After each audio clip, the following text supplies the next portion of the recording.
Matapos ang dance tutorial, kinausap ni Kuya si Karen. Karen, Kuya. kakamustahin ko lang yung araw mo. Definitely, I'm so hard. I'm so hired. Anong hired?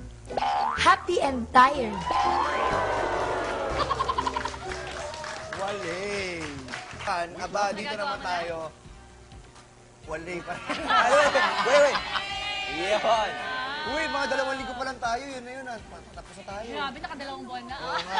Okay, mula sa palaisip, pumunta naman tayo sa palatawanan. Oh? Dahil itong si Karen, patolang-patola. Patola? Oo, medyo Nagulay? nagtatuwaan din sila ni Kuya. Panoorin mo.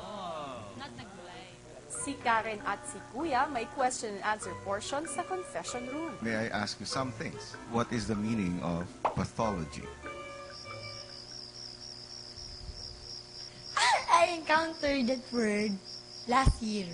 He is the doctor of fats.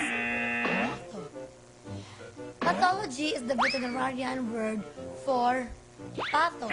Logy came from the word logic, which means doctors of the pathos. I made the decision that pathology is the person who keeps pato or duck in illnesses. At dahil mukhang hindi na kinakaya ni Karen, Karen, Yes. I suggest you call a friend. All right. Call a friend. Kuya A, confession room. Bilis. Okay, Alec. I have been asking Karen what is the meaning of pathology. And she told me she's going to call a friend. Oh my God. Oh my God, don't tell me you don't know. Pathology is the study of... Basta ito something to do with the cells. Bacterial and viral infections. Yun! Yeah! Hindi ko alam. Oh my God. Come on, Kuya! Okay. Pathology is the precise study and diagnosis of disease. Did you get it? Yeah, I get it. Now I know. Thank you, Alec. maya-maya pa, si Karen mukhang tsumachamba na.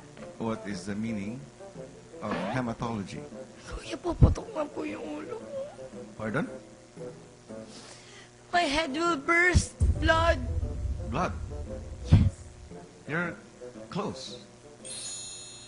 It is the study of blood. The real meaning of hematology, it is concerned with the study of blood. So very good. Thank you. You got it right. Well job to myself. Last question for you. What is an obstetrician? I don't know. My brain is bleeding. I will tell you. Obstetrician comes from the word obstetrics, the medical specialty dealing with the care of all women's reproductive tracts and their children during pregnancy. Thank you, Karen, for your time. Thank you, Kuya. Karen, and you remember, try and try until... I succeed. And I do believe in saying that education is the key to success and to everything. Tamang-tama ka dyan, Karen. Well job. Well job? English for my knowledge.